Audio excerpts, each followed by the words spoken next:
Alright. How many of you guys ever failed a subject in school? Because I know I have, from middle school on to like right now. And as Peter quotes, he says, ignorance is no excuse, it's the real thing. Pretty much everybody always has excuses when they fail a subject. I know I have, especially math. I will say it's the teacher's fault because I can't really understand them. And it's always never no excuse to like fail a class. Everybody always has to try to get to the real subject.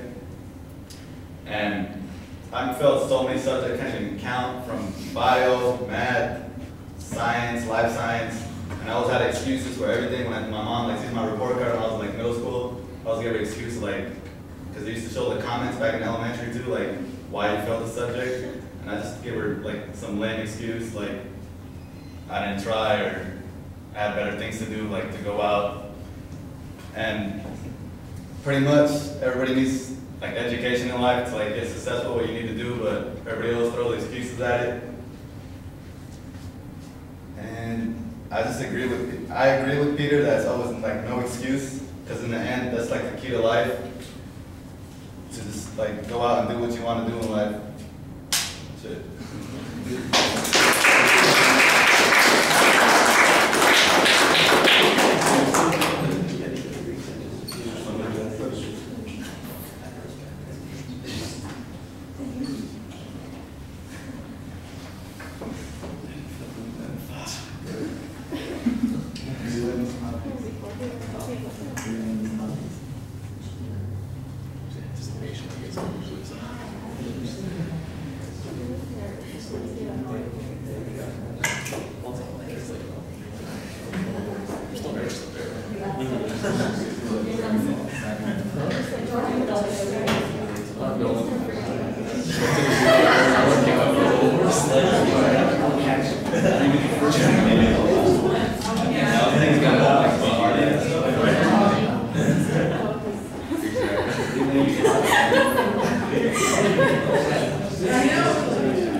All right, Basem.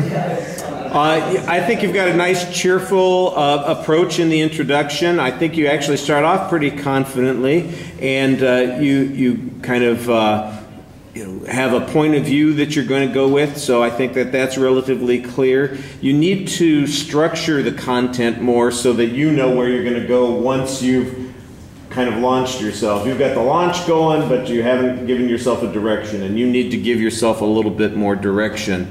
You basically spend most of your time just summarizing the idea 2 or 3 ways and repeating the concept instead of having a plan to show us how true that is, or give us some illustrations, or engage us in a conversation about it. It's just, I'm going to kind of repeat the idea, explain it, say it a different way, think of one other way to say it, and then I'm done. And I think that that's a little bit problematic.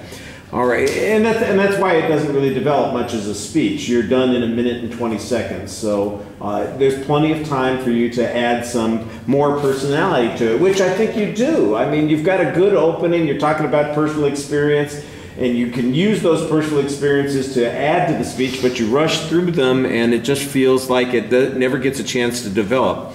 On presentation issues, your voice is solid. I thought everything sounded fluent. You've got good energy while you're speaking, but your posture is a little bit awkward because you're hovering over the topic. You keep looking down for, like there's something I've got, maybe the topic will change if I look at it again and I'll be talking about something else. You're not really engaging with the audience. You're just kind of marking time until you're finished, and you want to be a part of the speech. You want to be engaged in the speech and engaged with the audience. You don't use a lot of gestures. Most of the time when you're indicating something, you do it by emphasizing a movement of your body, stepping forward a little bit or leaning to the one side, and I thought that actually worked pretty well. Your exit just seemed a little bit abrupt, and there's a little bit of a tag at the end, which I thought weakened the point that you're trying to make. Your eye contact was good, but occasionally inconsistent. All right, thank you.